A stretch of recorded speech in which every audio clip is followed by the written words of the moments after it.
Good morning and welcome to the Electrical and Asbestos Safety in Rental Properties webinar. Thank you all very much for joining us this morning as part of Electrical Safety Week. I would like to acknowledge the traditional owners and custodians of the land on the land on which this event is taking place and pay my respect to elders past, present and emerging. I would also like to extend this acknowledgement to the traditional owners and custodians of where all our online guests are today. My name's Donna Heelan and I'm the Executive Director of the Electrical Safety Office. Our role is to ensure people work, live and play safely with electricity across Queensland and beyond. Today, throughout some housekeeping moments, if you have any questions for any of our great speakers, please type them in the chat box to the right of your screen and we'll try and ask them all during the panel session at the end. If you have any technical problems at all, please make sure the sound on your computer is turned on, hit refresh in your browser, and if that doesn't work, jump on the chat box and we'll see if we can help you out. You can change the size of your screen to full screen by selecting the 4 small arrows next to the volume bar at the bottom of the screen, so you can change the view that you can see. There are a range of legal responsibilities that landlords and property managers must follow to ensure their rental property is electrically safe and that asbestos is maintained and managed.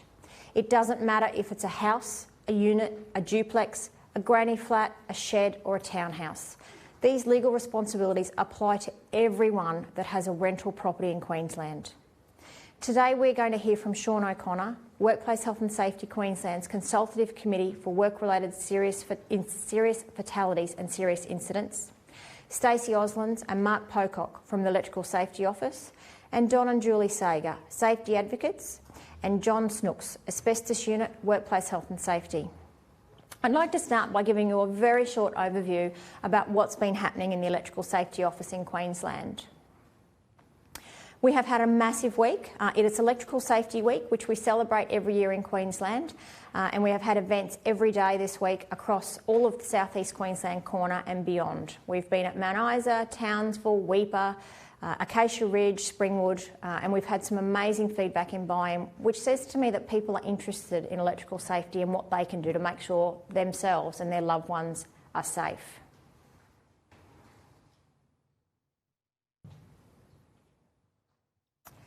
So while we pause there and think about what Queensland dynamics and demographics look like, from an electrical perspective, we have 60,000 electrical workers and 12,000 electrical contractors. We also, tragically, in the last 12 months, recorded 25 serious electrical injuries. That's not a zap, a tingle, or a very small incident. That's where someone has been life-alteringly damaged and injured. And we've had 4 fatalities. Sadly, each of these fatalities is one too many, and only one of those fatalities was a licensed electrical worker, which means the other 3 were members of the general public, people like you and I.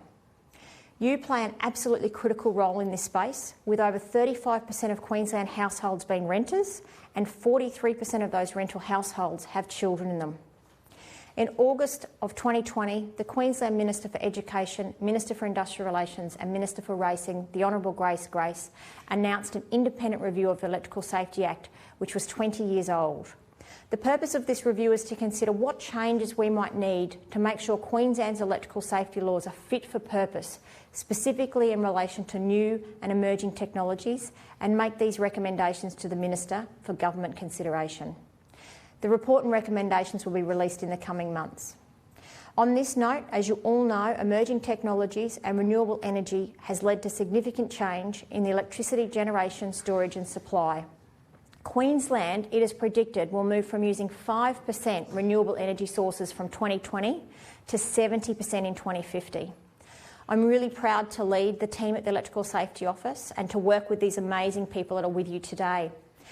Emerging and renewable technologies are very high on our agenda, but really importantly for today's forum, the things that are really, really key is unlicensed electrical work, contact with overhead lines. Did you know that in Queensland, all of Australia and New Zealand, that 90% of the fatalities over the 20 years since 2020 were as a result of coming into contact with overhead lines?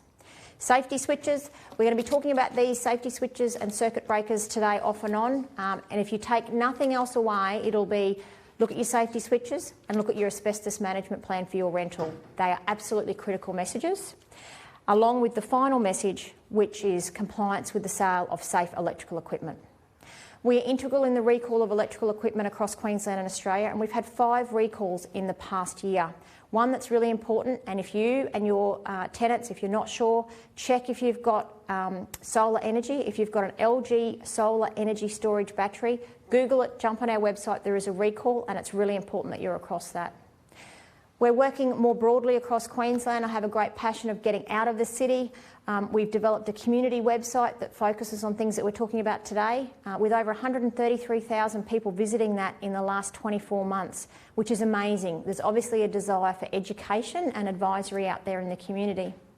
We've had almost 500,000 people view our Don't Do It Yourself campaign, and we've been doing engagement activities in places like Mareeba, Atherton, Mount Isa, Ingham, Lucinda, Cairns, Cloncurry and Weipa. But that's enough from me. The speakers that you'll listen to today all share very important messages, and I thank them for taking their time out of their busy lives to come and spend time with us.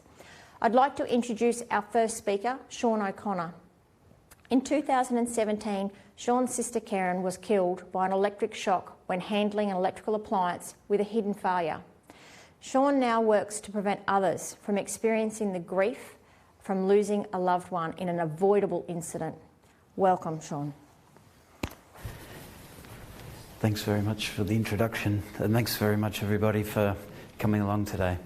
So I guess this is a little bit of a tricky one, always sharing a sad story, but pretty important point in regards to electrical safety, especially in rental properties. So long story short, I grew up with 2 sisters. They were twins.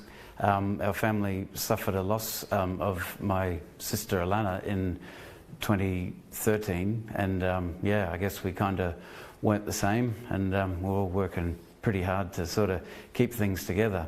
So would have been 2017, midnight, end of February, get a phone call. Karen, my last remaining sister, is dead.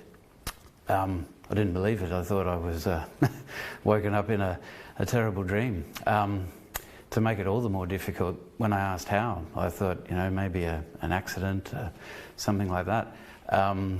She died from an electric shock. She was electrocuted. That was very difficult to take.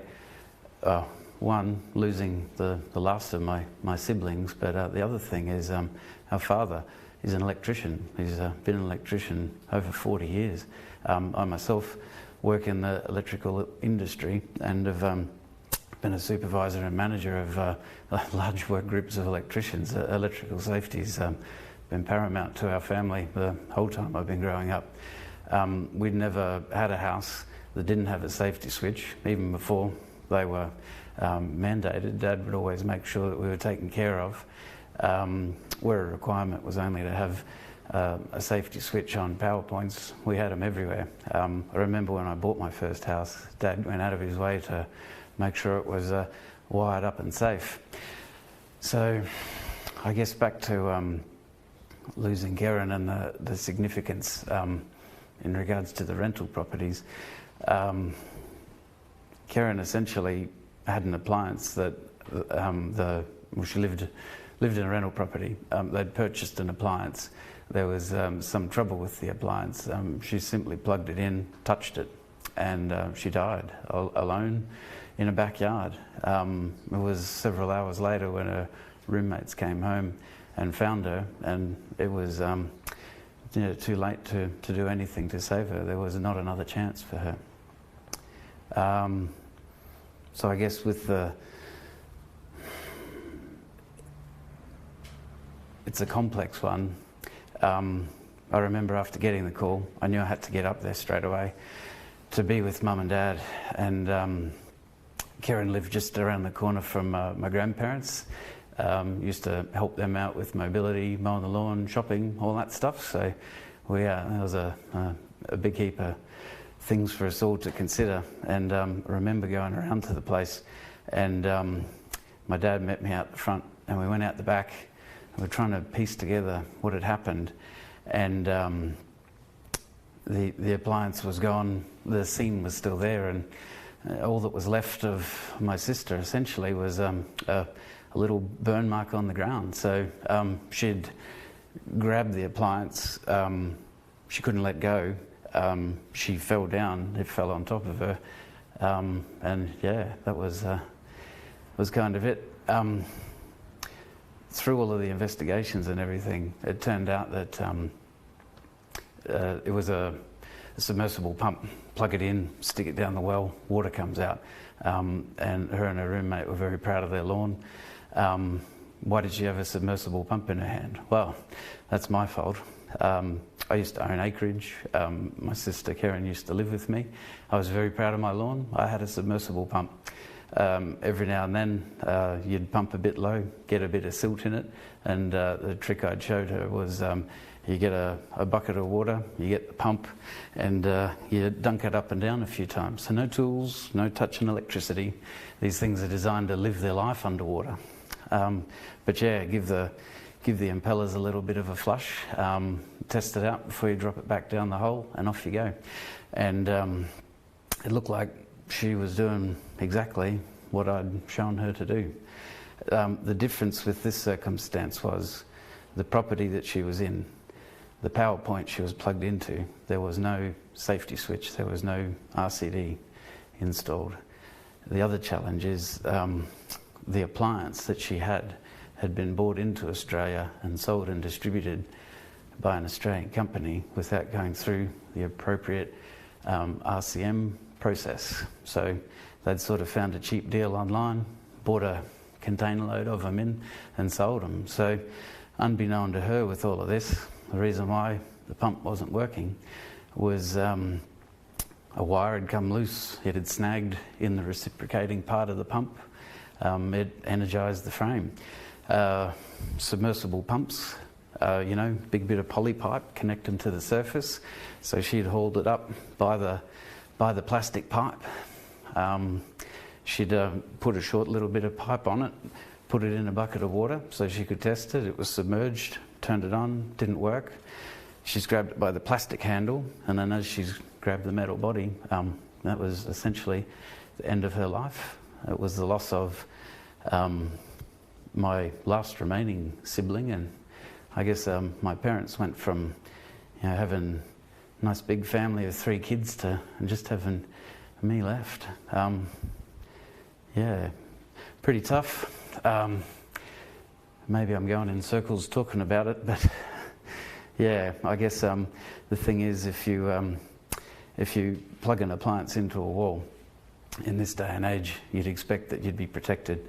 The law states that there's obligations landlords have to protect the people in the property, the tenants. All of these things were expected to have been in place. My sister wasn't an electrician, so she wasn't able to go and have a look and verify all of those things. And I guess after the fact, having a look at the situation that she was in for the industry that my father and I are both in, it's been quite a difficult one for us to live with, I guess. But yeah, something to consider when you're purchasing. Oh, okay, here's a good one. You're online and you're looking for something. You're looking for some, I don't know, some LED strip lights for the kids' bed, something like that. And it says 240 volt AU plug, Australian plug. You're like, yeah, you beauty. I don't need to get one of those little funny adapter things. I can just plug it straight in. So you order it, it arrives from wherever, and you plug it in. There is a very good chance that unless that product came from an Australian vendor and has been through the RCM process, that you've got the equivalent of the pump that my sister had in her hands when she died.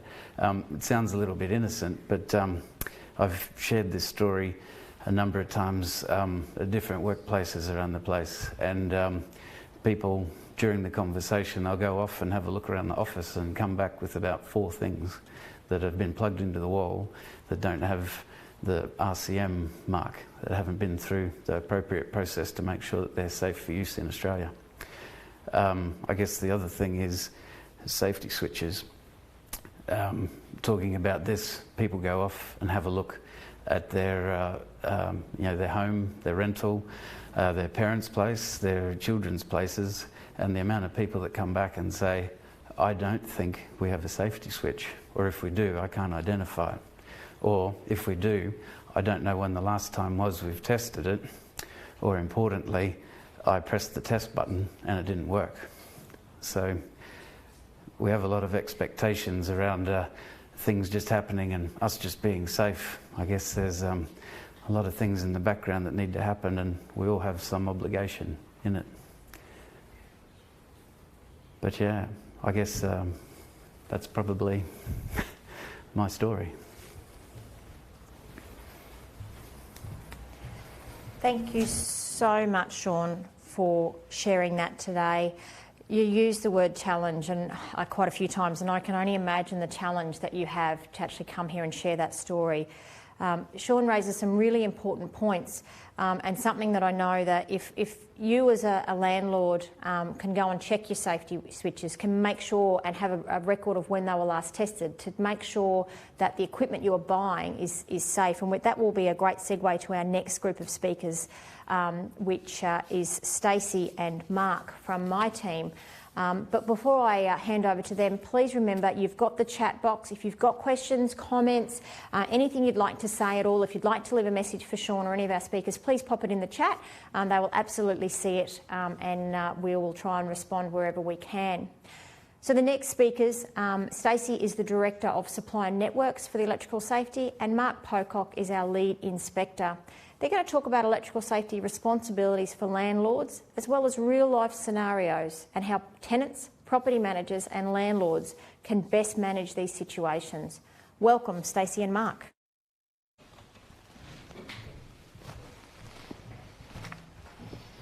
Hey, how you going? My name is Mark Pocock. I'm a Lead Inspector with the Electrical Safety Office Compliance Unit, and with me today... I'm Stacey Osland. I work at the ESO alongside Mark and Donna and a lot of other really great people. This morning, Sean just shared a very personal story with tragic outcomes, and I know that can be very confronting to hear. Sean's a member of a committee that no one wants to be in a position to be on, and we will talk today about what you can do to eliminate and manage electrical safety risks in rental properties. Yeah, thanks, Stacey. It's I just wanted to say thanks to Sean for sharing his story today, and also thanks for the other advocates for coming today, because it does give that personal context. So initially Stacey and I were going to do separate presentations, but we decided to merge our talents, and we thought we could achieve a better safety outcome. So Stacey and I were going to cover the topics today as best we can, and then I'm going to provide some context because my background is as an electrical worker and also as an inspector, so it's from that side of things, and Stacey has got some really good experience through in the industry as well. So the first thing we wanted to talk today about is what is a safety switch, or an RCD, which stands for residual current device.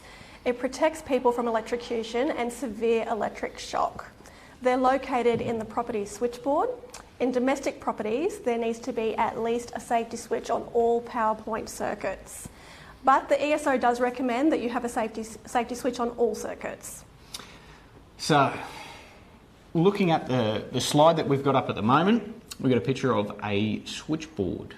So, looking at the switchboard, on a scale of switchboards, we're looking at something that's reasonably new for yourselves. If you're a property manager, if you're a tenant, if you're an owner, for me, this is a pretty good switchboard that you're looking at. It's been installed probably within the last 10 years. So, do we think, looking at this switchboard, when we open this up, and we'll flick to the next slide, this is what we come across.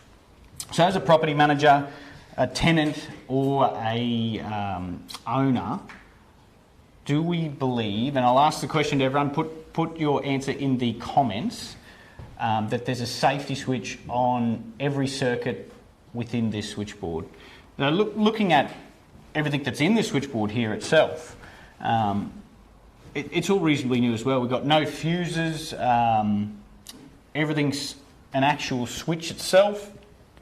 So yeah, let's have a look at some comments, everyone. We want to try and keep everyone engaged, so let's have that conversation. Do we think that there's a safety switch here on every circuit? And Mark mentioned just before that I'm actually not an electrician, I'm a non-technical person, but when I looked at this, I thought that there was a safety switch on every circuit here. Mark, is that right? What's everyone's thoughts? Oh, we've got a couple of answers. We've got lots of no's. No, that's good. So when we actually look at this switchboard itself, from what I can see is just issues with the marking of the switchboard. So if initially look at it, there is marking there, but it can be quite confusing. What I'm looking at is the main switch is on the left-hand side, but the identification of it has faded, so it's quite difficult to read. We've got an oven that's next, and I don't believe that I can see a test switch there. So if there's no test switch that we can see on that, that should be just a circuit protection device. Then we've got lights, we've got power, and then we've got two circuit breakers that just have RCD written above them. So we don't know what those circuits are, and we don't know how they're protected. So if I was to come across this switchboard as a property manager tenant, I would want to delve into it a little bit deeper just to confirm that everything is protected. So what we're looking for is test switches. So you can see there circled, we've got, depending on the brand, depending on exactly what type, how old it is, the test switch will be in a different location, it'll be a different size, but you're looking for something that's got a little T on it.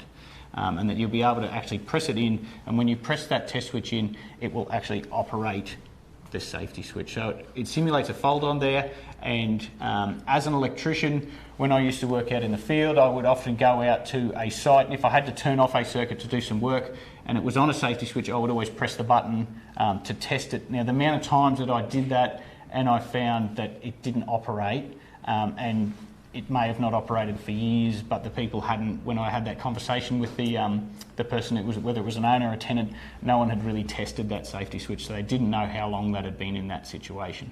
So that's what the question we want to ask ourselves when we open up that switchboard. It may be a reasonably new board, maybe an old board, but as a property manager, if we're doing an inspection, as a tenant ourselves, when we look at that board, we just want to have that idea of what are we looking at, and if we don't understand what is on a safety switch, what isn't on a safety switch, we want to get that professional opinion. And shout out to Barry on the chat. Barry got that right. There is no safety switch on the stove. Well done, Barry. And Mick, no, it's not a home reno, but I do know the switchboard and the shed was added afterwards, after the house was constructed. Yeah, that's a good point there, because the shed itself, when you look at the shed circuit, there's no safety switch there, but if that's a sub-main going to the shed, and there's a switchboard in the shed, there may be actual safety switches within the shed that you've then got to double check as well. You've got to make sure that you test those things. So we were talking before about just testing that. It's those regular intervals where we do want to test it. An easy way to remember to test your safety switch is when you get your power bill. It's a really good reminder. So you get your power bill in and you go, oh yeah, okay, now I can go out and test that safety switch. You can press that button, and at the same time you can test your smoke alarm. Now, smoke alarms are a separate legislation to the electrical safety legislation. From our side of things, that we don't actually look at the smoke alarm safety. That's the QFES looks at that, the Queensland Fire and Emergency Services. But it's a good idea to test both of them at the same time. I know that's how I do it at home. So Mark, when you're testing your safety switches, what should someone do if they have any concerns? So with a safety switch, if you've pressed the button and it doesn't do anything, the first thing you should do, if you're a tenant, you want to contact either your property manager and talk to your property manager, engage an electrical contractor. Now, that's the main thing that we want to check, that when you engage an electrical contractor, that it's a licensed electrician who can do that operation and test time to make sure that it is working. So they may be able to come out and they can do further additional testing. And then like we said before, we sort of try and bundle it together with, at the same time that you're recalled to do the safety switch, you're doing all the tests that you need to do with any of your equipment. It's those annually, quarterly, yearly tests that you want to do. So we've got a large range of information that we have on our website as well, and you can see it there in our resources, that just gives some handy information and tips around what we can do. Now, you'll hear often people talking about, I always hear that, and I used to hear it as an electrician, nuisance tripping. I never consider it a nuisance trip. It's either tripping for a reason. So it's either not working or there's something on the circuit that's causing an issue. So yeah, I never consider it a nuisance trip. There's an issue. Something needs to be looked at. This is a really good topic, specifically with anyone's home, but rental properties, this really comes to the forefront. So I believe when we look at electricity itself as a source of energy, it's become such an integral part of our lives that I think we've all become quite complacent around the dangers that are associated with electricity. It's everywhere, it's in everything, and it's been around for so long now that it's just part of our lives. So we forget that if there is a fault within our electrical installation, but not only within ours, but say with a neighbour's or a neighbour's on top of that, we can get a voltage rise on the earthing system. And what that'll do is then it'll cause conductive material in and around the building to become energised and then essentially dangerous. When this does occur, people will describe that when they touch either metal objects or anything that's conductive around the house, that they'll feel like a tingling sensation in their hands, and I'm sure we've all felt that. If you bump your elbow, especially on your funny bone, you get that tingling sensation that goes down. It's very similar to that. So if you are experiencing that tingling sensation, what you've got to recognise is you actually experience an electric shock. So it's often as a result of a fault. So you need to either straight away, first thing, don't touch anything that's metal or that's conductive. Contact your electrical entity and let them know immediately. And yeah, just ensure that everyone in your family doesn't touch anything that's going to be so like think of like a fridge, a stove, anything in your house that's going to have that metal surface that could give you that shock. So as a tenant, if you're on here as a tenant, you're looking at contact the entity, but then also contact the property manager just to let them know what's occurred. And as a property manager, you'd be looking to liaise with your tenant, liaise with the entity. Often you'll have to get onto your electrical contractor. And you know, as the property owner yourself, you just want to make sure that your property is going to be electrically safe, especially if you've got you know, people's lives in your hand if they're tenants in your property. So you know, with this sort of thing, when things do go wrong, they go horribly wrong. I had a situation with a sporting club that I was with that I think it took a month, but for a month you'd go into the dugout and touch the tap and you'd get that tingling sensation, and we're telling people with management and control about it. It was always happening late at night because that's when we were training, and it might be 9 o'clock at night, so there's no one to talk to, and it just took so long for it to get sorted out. The other one that comes to mind for me is that tragic incident in Western Australia with the young girl. I think her last name was Woods, but you know, she touched the tap outside, and yeah, she's in a really, really bad way still. Because of something as simple as, like, they would have those precursors where you get the tingles first. So normally it starts minor and you'll start to have that tingling sensation, and it'll just get worse and worse and worse until you've got that issue that causes an electric shock.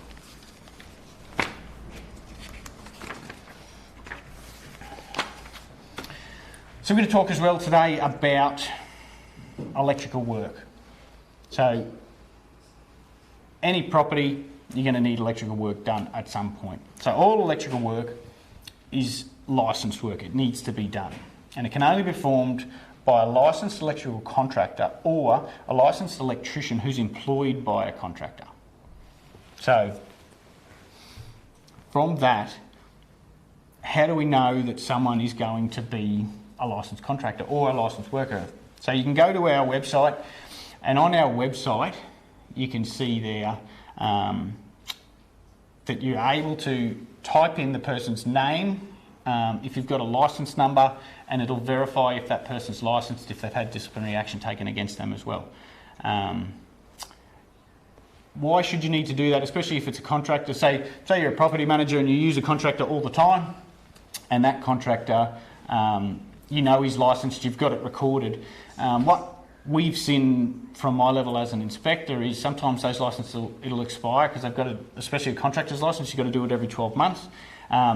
They change address, it goes out to the wrong address, the licence expires, they haven't realised, and then from there they're working unlicensed just in that period while they haven't got it. So there's potentially no risk with the work because they're still doing the work as they've always done, but the issues come then when you're looking at the insurance side of things.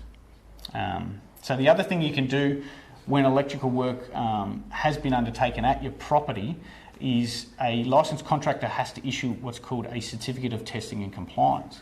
Now that will certify, that's that self-certification practice that the electrician is saying that all the work that they've done and how that work has affected your installation is going to be safe, they've tested it and everything's good to go. So it's peace of mind for yourself if you're a tenant, it's also peace of mind if you're a property manager or an owner that the work that's been undertaken is going to be nice and safe.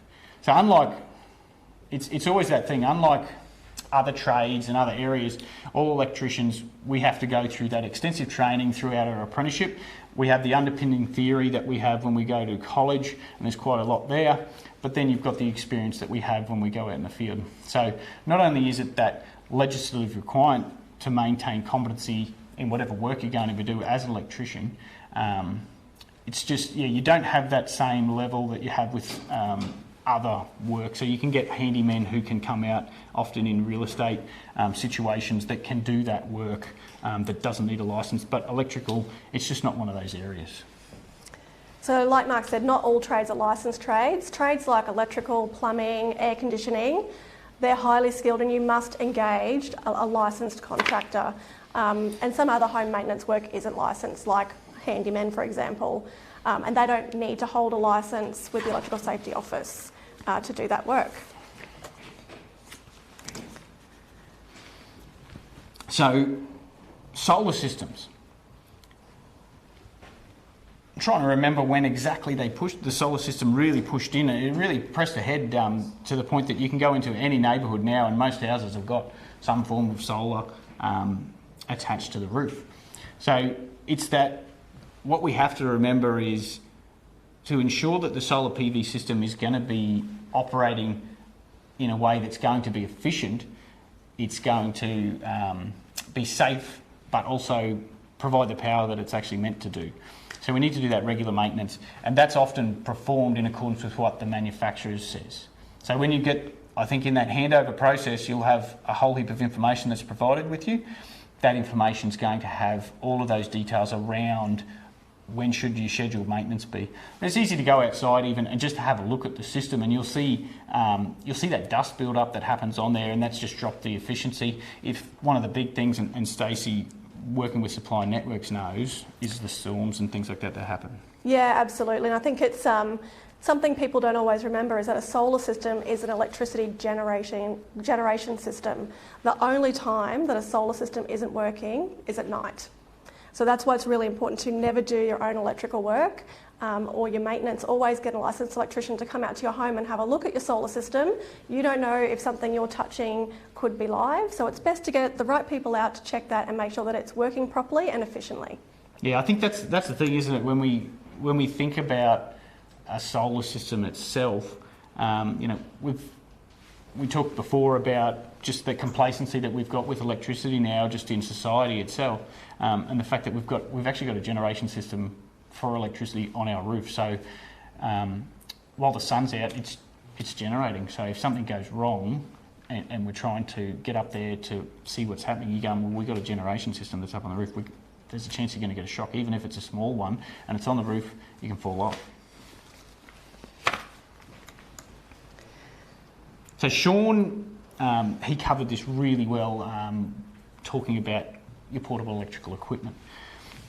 So we're trying to get more public awareness about this topic, and what can go wrong if you get a piece of faulty electrical equipment. So the RCM mark on equipment means that the supplier has declared the product has been tested and is compliant with Australian standards and the electrical safety requirements. So we're looking for this tick, now you can see it on the screen, it's really bold. You'll see it on small packaging and things like that. What it is we've always had compliance with equipment when it comes into the country.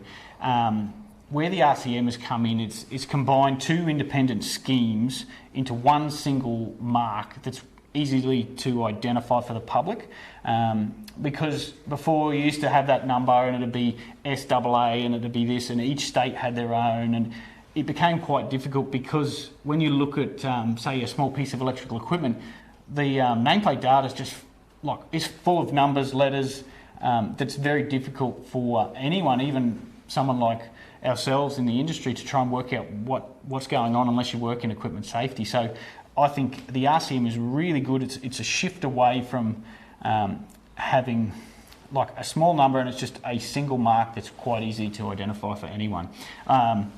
Landlords, that's the other thing. If landlords importing equipment to Australia for use in a rental property, they also then have to register as a responsible supplier of that equipment with the Electrical Equipment Safety System, the EESS, to ensure it meets the standards, certified, it's registered. Where that comes into play, if you're developing a property, so as either a real estate or an owner or someone, and you've got multiple blocks of equipment. I was involved in a job where it was a resort that was getting upgraded, and it had been run down for quite some time, and they were fixing it all up. And the people that were doing that resort, they brought in all these containers of equipment for all the rooms. So it was lamps, fridges, anything that was going to be hair dryers, all that sort of equipment was coming in. The electrician who was on site, who was doing all the work, he happened to look at one of the lamps because he was just looking at the lamp, and he flipped it upside down, and you could just tear the bottom. It was like foam. You could just tear that off, and you could see all the connections, and anyone could access them. And so he sent a photo of it to us and said, "Is this compliant with Australian standards?" We were able to go to site, have a look at it, and none of the equipment had any certification at all. So we had to explain that process to the resort around, okay, hang on, you're importing this equipment, you then have to make sure that it's registered, that it's electrically safe and it's certified. So it's just that knowledge. Like, I always think knowledge is the key in this space. So it's that knowledge to be aware of that sort of thing if you're going to be importing equipment to use in your rental properties. And also be careful when you're purchasing online. It's the nature of society at the moment. Everything costs a lot of money, and we all tend to gravitate, myself included, towards deals online. I don't really like to go out too much, and over the last 2 years I think everyone's just avoided going outside as much, so we do a lot of shopping online. It's just that knowledge of being aware that if we do buy something online, that we're aware of it. And cheaper doesn't always mean it is safe. And Mark, we'll have a lot of people online today who are going to go after today or even during, like Sean mentioned, and check their products to see if they have an RCM symbol on there. What should they do if they're not sure if their product is safe or if it meets standards? What should they do? We heard from Sean before that the easiest thing you can do is just stop using it. From there, you can go to the EESS website. And you can see if the product is registered. So going on to that, like, you're looking for that nameplate data, and from there you can enter that data, and it'll tell you like that whole life cycle of that piece of equipment, where it's been certified, how it's gone through. Now, I've tried to navigate that system sometimes, and it can be difficult. So if you're not sure, the best thing to do is don't take the risk. Either talk to someone who can basically help you in that certification process that it's okay, or I'd just look at replacing it. Peace of mind is always better when we're dealing with people's lives. I think that's the thing we can forget, and someone like Sean's terrible story can put back in our minds. And you can check for recalled equipment at the www.recalls.gov.au to see if any equipment you've got, either in your own home or a property that you're renting, is safe. Which leads us on to charging electrical equipment. It is something that ESO is talking a lot in the community about. It's really, really important that we always use the correct charger for the product Never mix and match batteries and battery chargers. Only use chargers that meet Australian standards. We've just talked about the RCM. Look for that. If you're buying a product that requires charging, look for that symbol. When you are charging, make sure it's on a hard surface, that there's a clear space around them so that the heat can dissipate and something won't catch fire.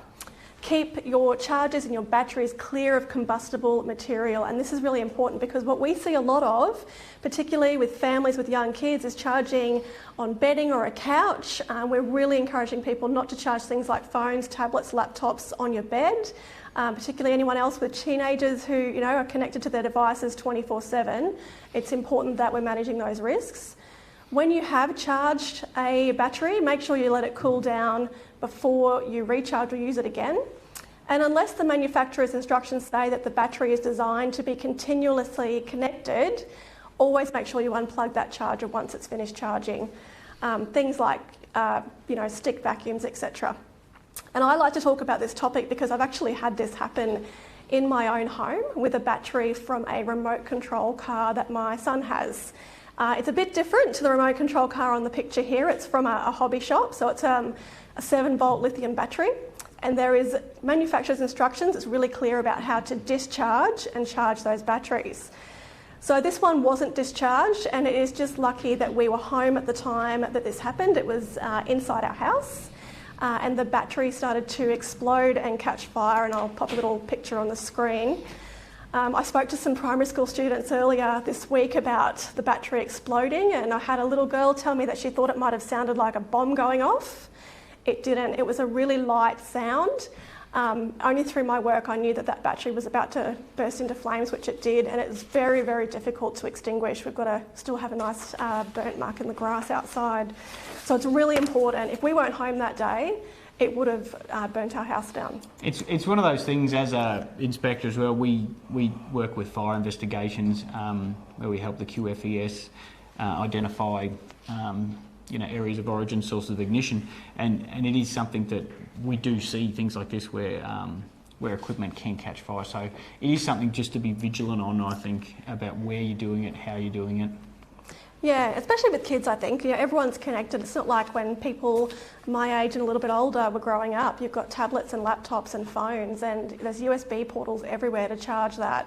We've got a USB portal in, electric recliners. That's connected to 240-volt electricity.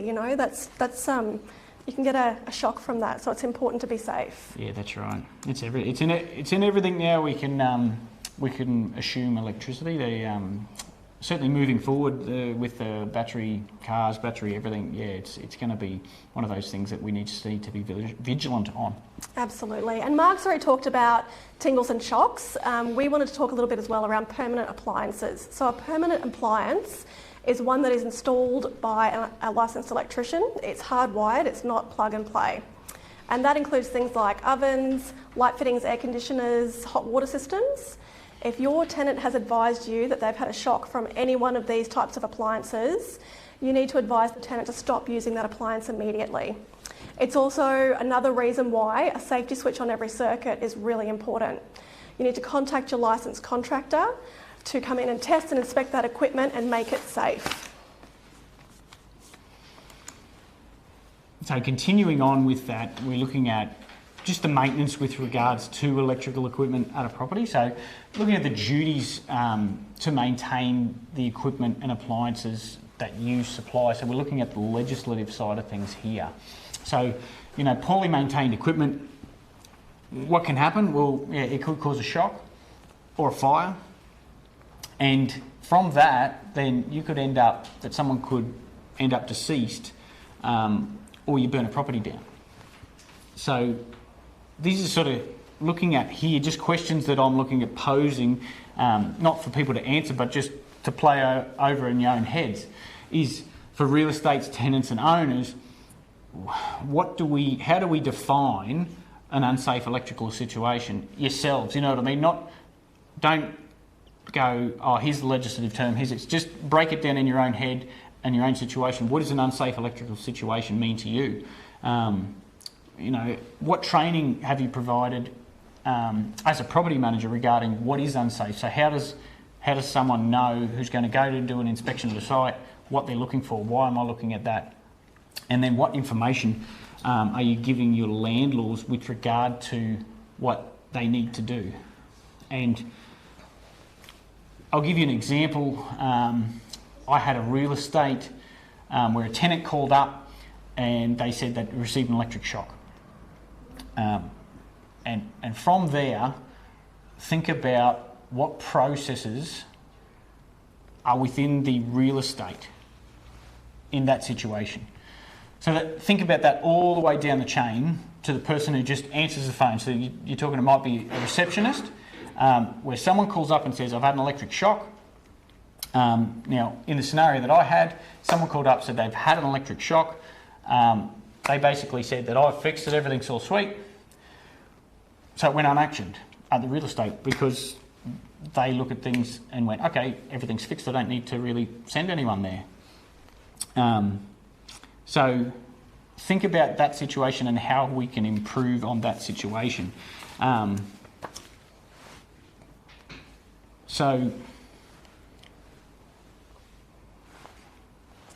What kind of things should a real estate agent do, Mark, if that happens to them? If you get a call from a tenant to say that they've had a shock and they've fixed it, what are the kind of risks that they need to be aware of? So where I look at it there, so if you've received that call, it's everyone in that supply chain. You want to close that loop so everyone understands why they're doing what they're doing. So if someone receives the call, they understand, okay, someone's received a shock.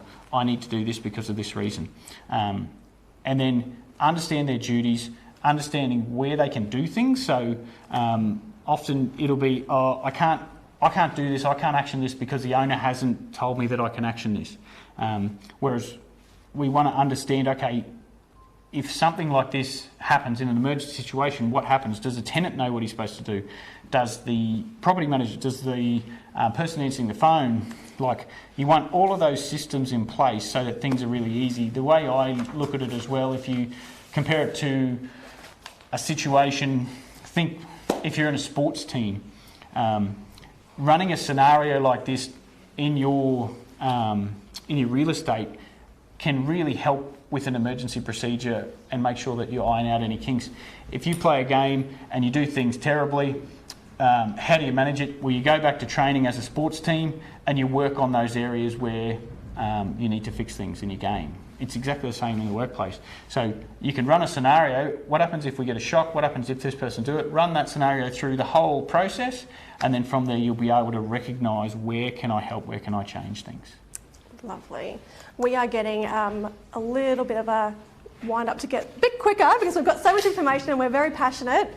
So we'll push forward a little bit faster. Ceiling spaces. Inevitably you'll have someone in the ceiling, and that may not always be an electrician. We recommend that you always switch off the power before entering a ceiling space. The kind of people that can get up there, it's pest management. You might have a tenant getting up there to store something. Turn the power off if you're not sure of what those risks are. It's one of those things that we hear a lot with the change in legislation that's around risk management and getting in ceilings, and we've had a couple of incidents around it. You know, the way to stay safer is to turn it up there, but it's that realisation that if you are getting up in the roof, there is still going to be power. Even if you turn it off, there's still going to be power accessible. So it's that understanding that, you know, cable insulation, it isn't an indestructible material. It can be damaged and it can result in exposed live parts.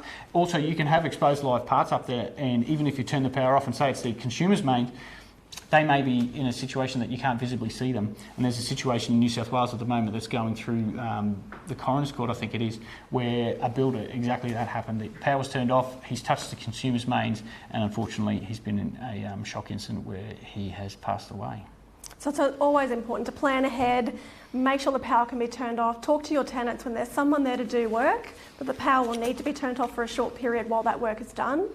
And always let someone know, or encourage your tenants to let someone know that they're up in the ceiling so they can check if they need to, if they haven't heard or seen someone for a little while.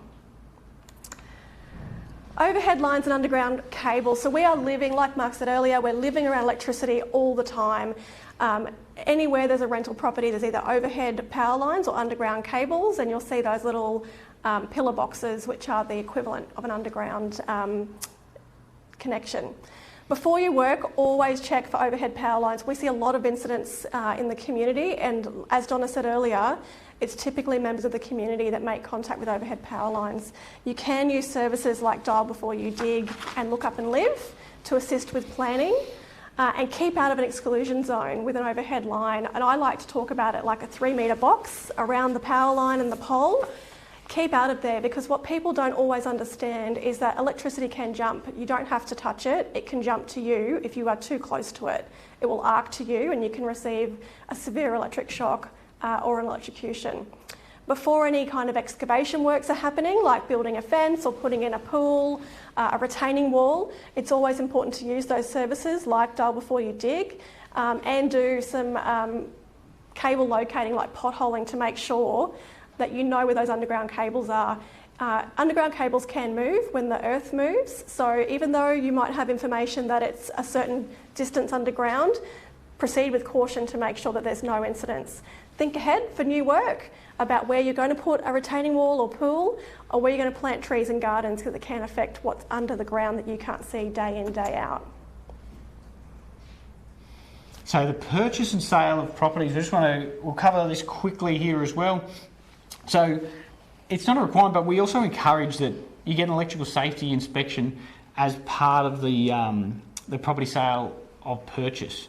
So it'd be similar to a building and pest, but those inspections don't actually cover anything electrical. I remember my auntie moved up from Sydney to Brisbane, and she got the building inspection, thought everything was all good, and yeah, they found that there was power points wired in extension cords and all these sorts of things after the purchase.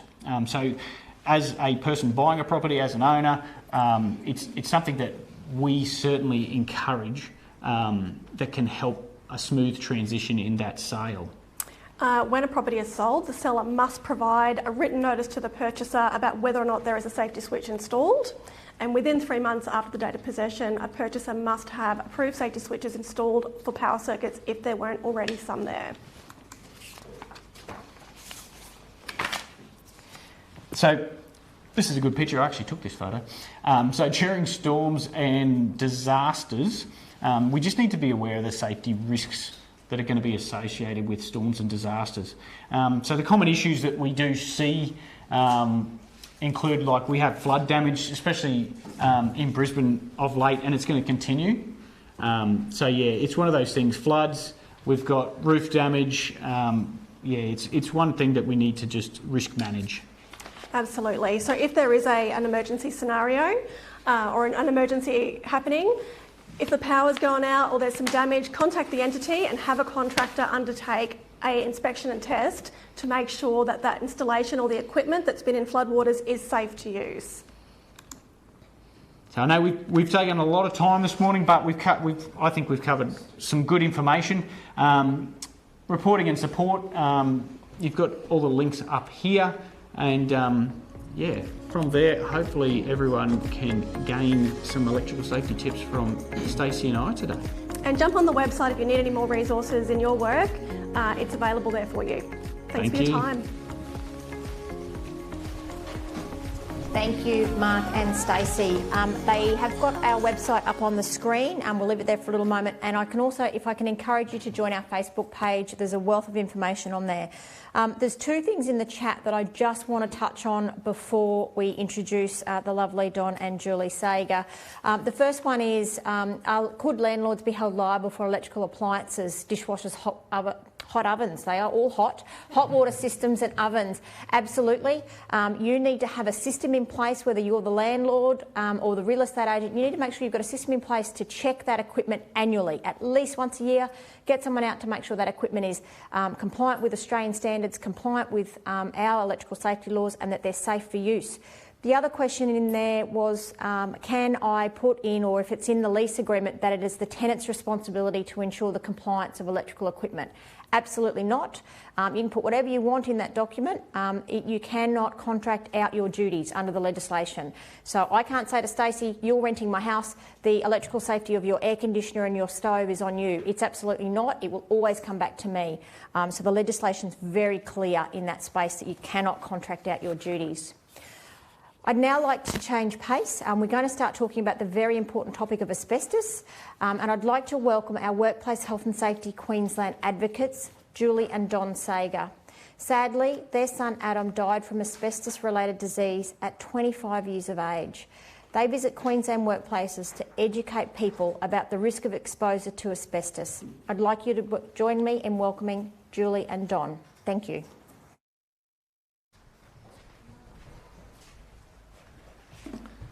Thanks, Donna, and thanks to everybody for having us along.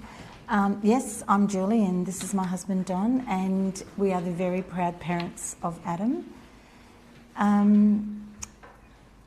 In March this year, our Adam would have been 40, and then in April we got together and remembered him. It was 15 years since he'd passed away.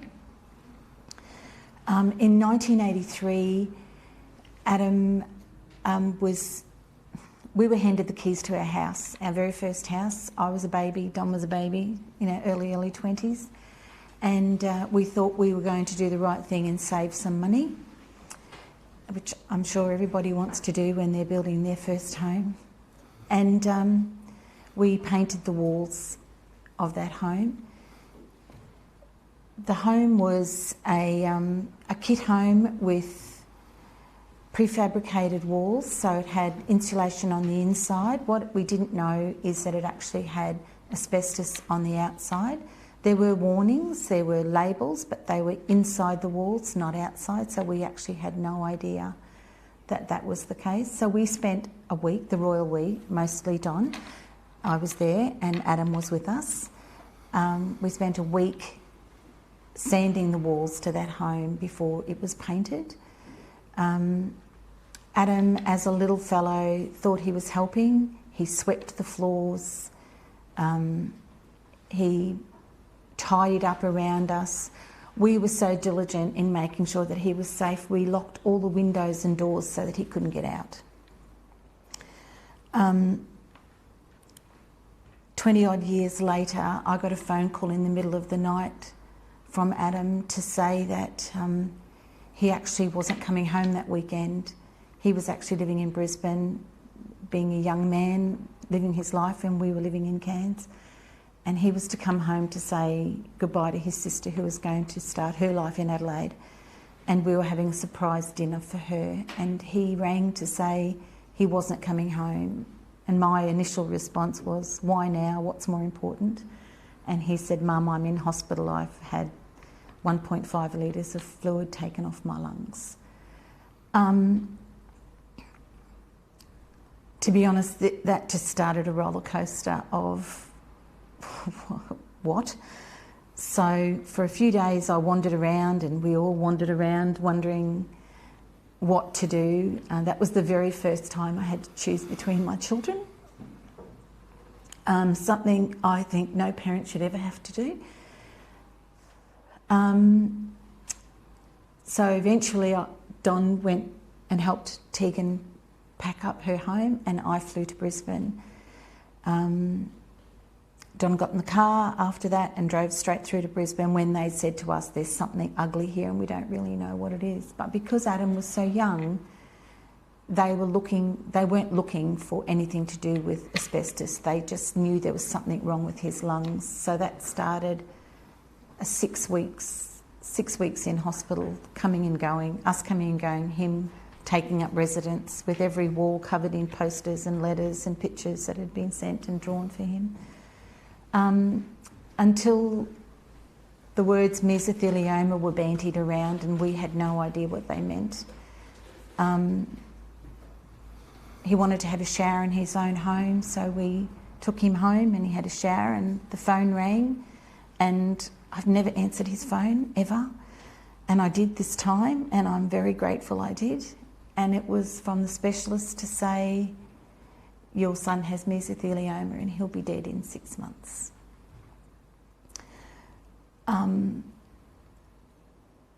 I don't think we've ever really had to do anything harder than tell him that he was going to die. And his response to us was, it's all good, we'll sort that out. So that as long as he was on that tangent, so were we. So we kept going with him, and the whole time he was unwell, he was helping other people and trying to educate other people. So what we found then is we had to find out how he became in touch with asbestos and what it can actually do. Remembering that this is 2006 and we didn't have as wide a contact with the internet and mobile phones, and it just wasn't in your hip pocket anymore. Like it is now, it was something you had to actually look for. So we had only recently moved home, and we had found the contract to that home, the original house, and it was researched, and the research showed that our house was made from the last pack of asbestos containing material for that builder in that instance that came out of that factory. It was another thing, like, gosh, just one more week, if they had held off one more week and ordered our home, Adam would still be here with us today. So that was July 2006, and our beautiful boy took his last breath on the 29th of April 2007. So from then we just sort of jump on the bandwagon and we beat this drum about safety and awareness and making sure that the people around you, not only the ones that you love, but the people that are in your vicinity and the people that are renting your homes or buying your homes or in your homes are safe and cared for, and you have an obligation as humans to care for those and make sure where you are is safe and sound. We renovate ourselves. I find it traumatic, but the cold hard fact is we have to be educated about this. We have to make sure that we know what we're doing, and if we don't know what we're doing, we need to learn, educate again, and make sure we have licensed workers that are in our homes. DIY is something that's so huge these days. There are so many TV shows about it. I love watching them myself because there's a little part of me that thinks I just want to trick them and make sure that they're doing the right thing. But the numbers just are getting bigger and bigger and bigger. Yeah, as Julie said, the disease takes a long time to manifest. It comes in several forms. It's asbestosis, and the cancer that comes from asbestos exposure is mesothelioma, and it takes 20 to 40 years to manifest. It's normally asbestosis that comes with those who work with it all the time. It's those that have the minor exposure that we've been told is those that get mesothelioma. Adam being so young, and the timeline from when we could put a time on when we thought he could have been exposed, sort of just adds to that fact that minimal exposure can even cause the serious cancer. Today there's, each year in Australia, around 700 people die from mesothelioma. We don't know the numbers that may have asbestosis or other diseases related from asbestos exposure, but it's also known that it's not necessarily the person actually doing the work, it's the bystander, it's the person just beside you.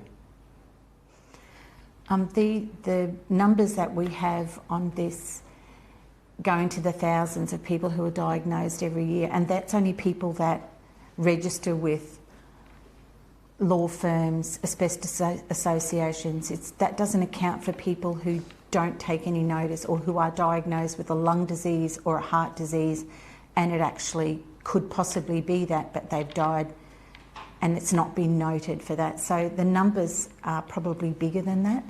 People are working tirelessly to educate and to make sure that people take this seriously. It's a big thing. Adam would have been a really great dad. We never watched him get married. We miss out on him and his grandchildren. We've got 2 beautiful grandsons that he would have been the best uncle. Actually, I think he still might tap him on the shoulder when it's time to be naughty.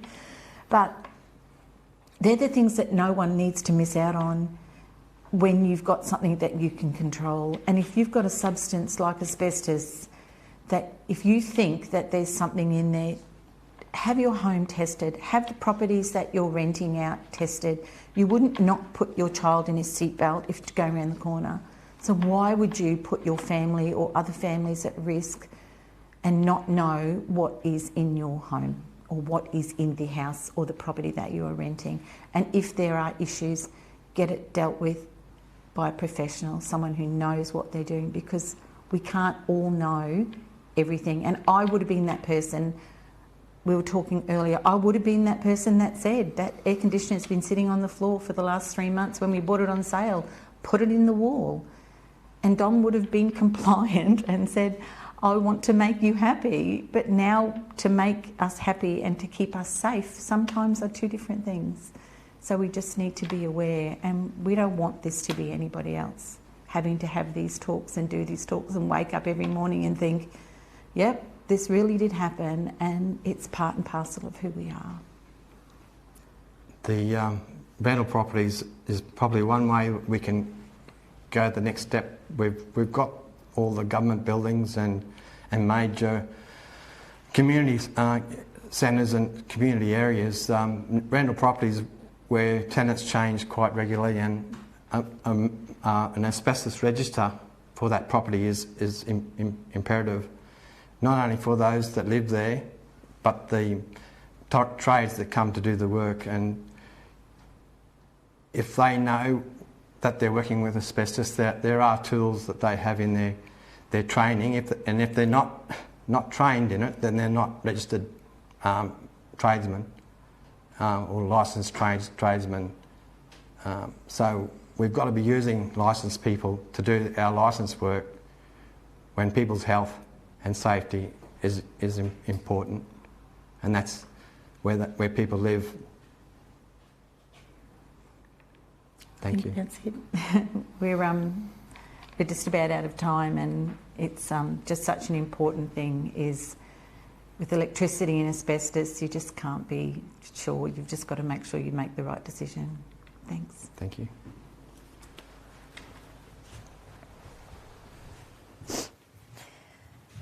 Thanks, Don and Julie. If you haven't seen Adam's story, it's on our website, or if you Google Losing Breath Adam's story, it'll come up with the very tragic story that Don and Julie relive every day. And I know they would much rather be having coffee with Adam and Tegan this morning than coming to talk to you, but they do it in the hope that it will save one family from living the experience that they have had to live through. Don and Julie have mentioned about education, and education is key. As Australians, we say, she'd be right, won't happen to me, mate. It's something with things like asbestos and electricity. We just need to change that mentality, because like Julie and Don clearly said, you don't need to work with asbestos day in, day out to get mesothelioma, and you don't need to be really complacent in that space. It's something we really need to change and flip the switch to be a little bit more educated about. Moving to our last speaker today is John Snooks. John is from Workplace Health and Safety Queensland's Asbestos Unit, and he'll be discussing how to live with and manage asbestos in rental properties. Like it was said earlier, if your property was built before 1990, it is likely to contain asbestos. So I'm sure you'll find this information extremely useful. Welcome, John.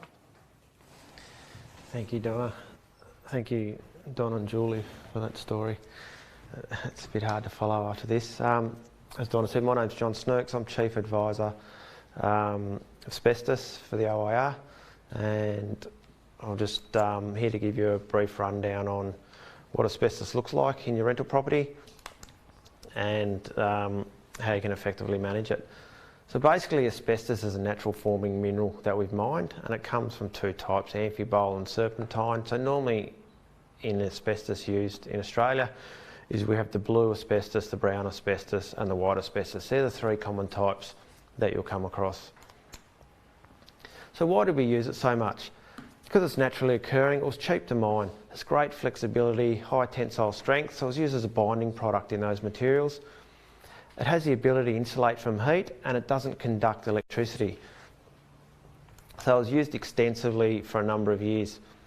Now you might come across a sticker, such as on the right of the screen there. That's a warning label to tell you that it contains asbestos.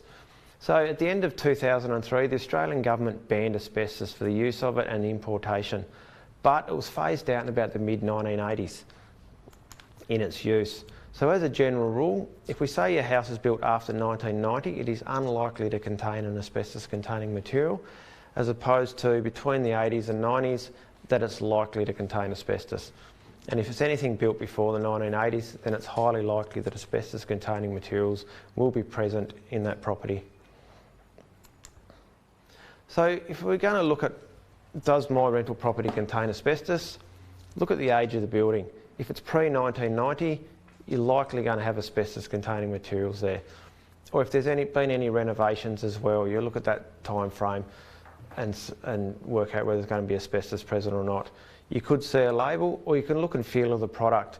So the bottom picture down the right-hand side, it's got like a golf ball appearance on it. It's called dimpleback. If you see that on a cement sheet, you know that it contains asbestos. The top two photos, they show you protruding nail heads. The old cement sheets are very, very hard, and the nail heads couldn't penetrate into the cement sheet. You also might get some cover strips over the joiners of the sheets as well, as an indication. So we're going to go through a few pictures to give you some common locations where you can find asbestos-containing materials in your rental property. Further information, you can go to the Asbestos Queensland website, where Asbestos Products Gallery, there's a lot of photos there that will give you further information. So if we have a look at these first two photos, they're two photos of shingle roofs. They're both asbestos cement sheet. From a distance, the one on the left can actually look like a slate roof, but it's actually not. It's asbestos containing material. Here we have two corrugated cement sheet roofs. The one on the left is a Super 6 roof, and the one on the right is the standard corrugated. They're both made of a cement matrix. One's painted, the other's not. We've recently had a lot of incidents lately where people wish to get their cement sheet roofs repainted. There's methods on this website of how to do this. You don't let anyone pressure spray the asbestos roof. It causes a lot of damage to your property and the neighbouring property with asbestos contamination. So I recommend you get any roof tested before you want to repaint if the property's pre-1990. The picture on the left, you can see it's got the asbestos roof, the guttering's asbestos, the downpipe's asbestos, soffit lining's asbestos, the external wall is asbestos, and the cover strip on the corner is also asbestos. On the right-hand side, you've got the asbestos-clad cement sheet wall with the cover strip as well on the corner. A lot of asbestos products were made to mimic weatherboards. So on the left you can see there's a horizontal weatherboard moulded material, and on the right hand side is a vertical weatherboard material. Here on the left you've got your flat cement sheet cladding on the external of the property, and you've got your cover strips as well and the cornice material. On the right hand side you've got your soffit line. Now they can be a solid sheet, they can have the slots in it for ventilation, or they can have drilled holes as well. Your meter board, you've got those black electrical meter boards. They smell a bituminous product. As soon as you open the door, you can smell a bituminous, and that's a good indication that it could be an asbestos meter board. And the one on the right hand side, you've got the cement sheet lining to your meter board, plus the backing board as well is cement sheet. You might have floor tiles inside your property. They can be 9 by 9 inch or 12 by 12 inch. They can contain asbestos. Also on the left-hand photo, in your shower area or around your bathtub, you could get a product called Tilux, which is a very hard cement sheet that's patented, that's made for waterproofing. On the right-hand side picture, we've got a sheet lino that's got a grey backing.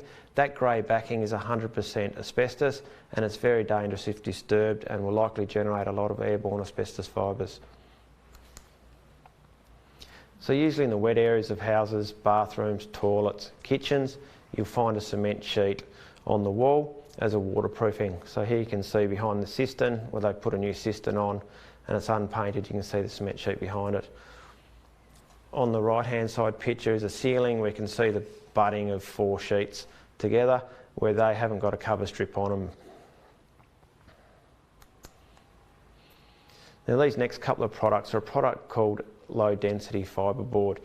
They're a much softer fibreboard and higher risk. The one on the left is a ceiling panel, it's got the perforations in it, and you can see how the nails don't protrude. They actually sit in flush with the sheets because the sheets are much softer. And on the right you can see the Asbestolux label on the back of it. So low density fibreboard or LDB, it's up to 70% pure asbestos, and it's a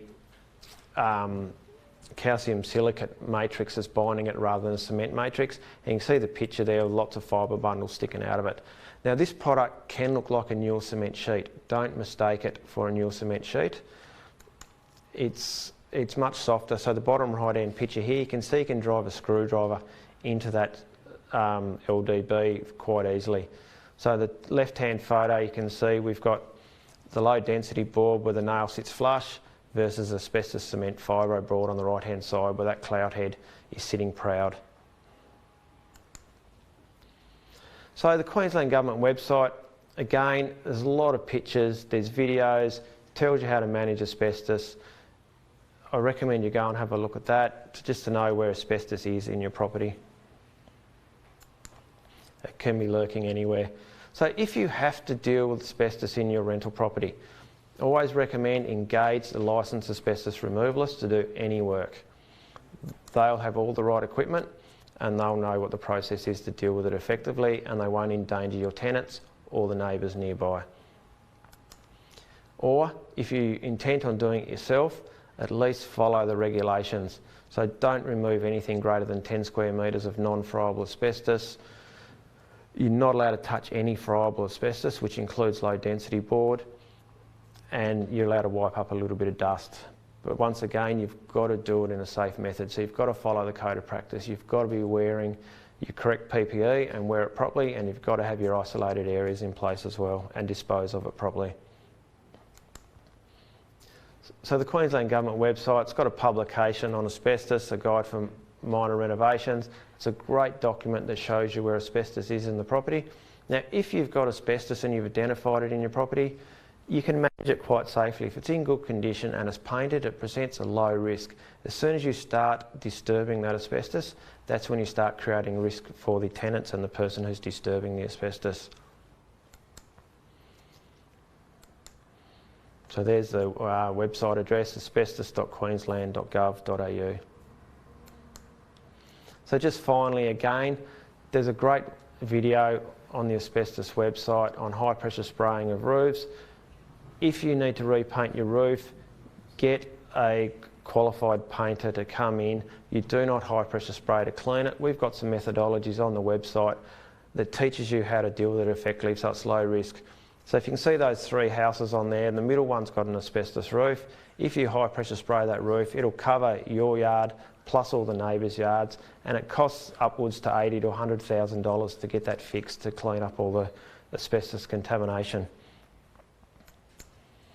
So now we're on to the Q&A. Thank you. Thank you very much.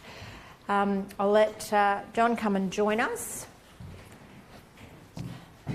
So if you've got any questions, please put them in the chat. We do have a couple that have come through, and John's information is really, really key. If you want more information about asbestos, please jump on our website. There's a plethora of information there that you can certainly use. So our first question is to you, Stacey and Mark. If you're looking for an RCM or the regulatory compliance mark, where do I look? On the box or on the product itself? I have seen them on the box, so if you often go to buy a product, a lot of companies will put it quite large on the box to identify that it has an RCM mark. But if you're looking specifically at the equipment, so say the equipment's been there for ages, you don't know where the box has gone, you'll find there's nameplate data, so there's like a sticker on the actual piece of equipment, and it's got a whole heap of different information about the test that's happened with that piece of equipment, and that's where you'll see that RCM mark. It's small, but because of the way they've done it with that bold circle and the tick, it stands out, so you will see it. Stacey? Yeah, and it is really small. I recently purchased a toaster and looked for it. Now that I know about the RCM mark, it is really small. And like Mark said, don't mistake it for another symbol. You can see other certification schemes for products, etc., that might have 5 ticks or a tick.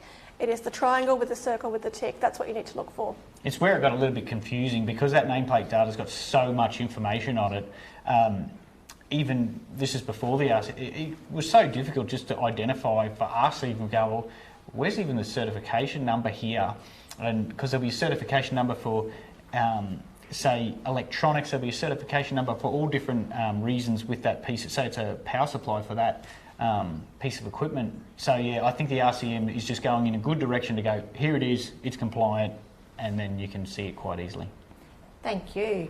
So a question to you, Julie and Don, from Warwick. Thanks for sharing your story. If you suspect you have been exposed to asbestos, what should they do? Yeah, well, Julie and I were in the same room as Adam, and we would be exposed the same as Adam.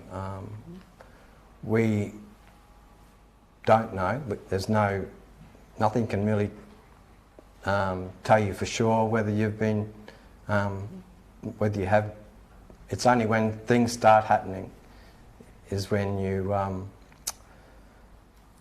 know that things are on the wrong side of being well.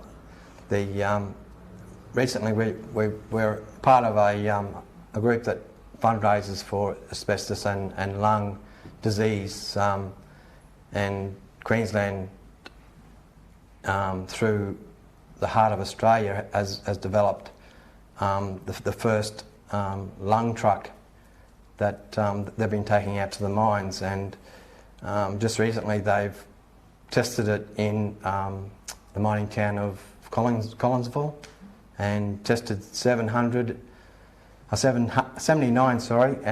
30% were found, 30% of the people that were found to have some sort of lung condition, and they were able to pick up early stages of cancer in 3 people, and that it's that early capture of acknowledging that there is something happening in your lungs or your body that helps with the recovery from cancer.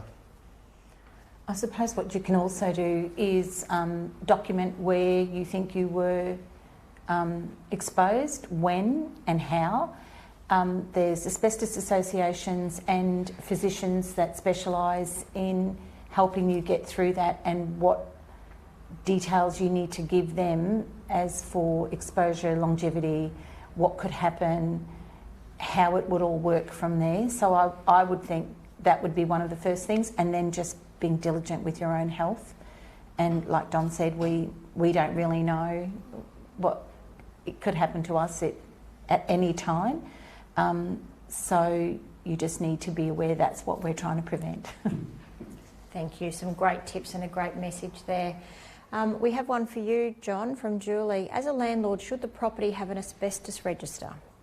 I would highly recommend that there is an asbestos register for your property. Your tenants are going to want to hang photos, they're going to want to do some things themselves. You're going to send tradesmen to your property, so you want to make sure there's no accidental disturbance to the asbestos on your rental property.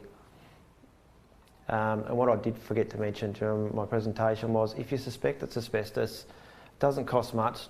Get a sample. There's information on the Queensland Government website how to safely take samples, and take them into a NATO accredited laboratory, and they'll be able to tell you quite quickly whether that material is asbestos or not.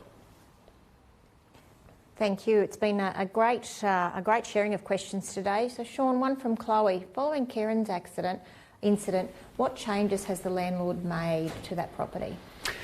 Yeah, okay. Quick story to make a point. The power point that she plugged the appliance into was recent, or had been installed in more recent years, and should have been protected by a safety switch.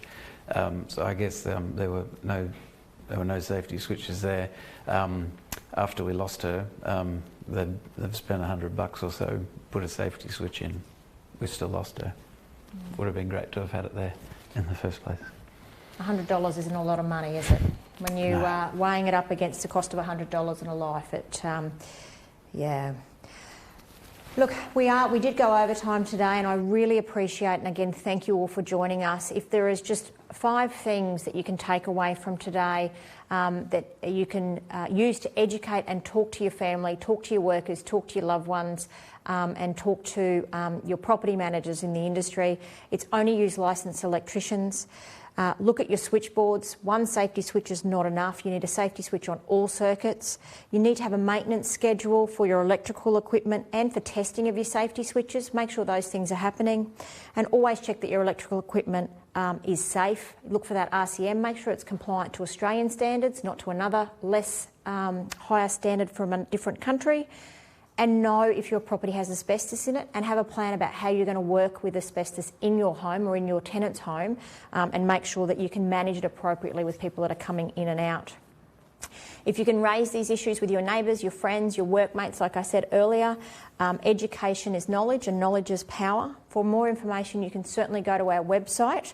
And thank you again for joining us today as our last event for Electrical Safety Week. Work safe, home safe. Thank you.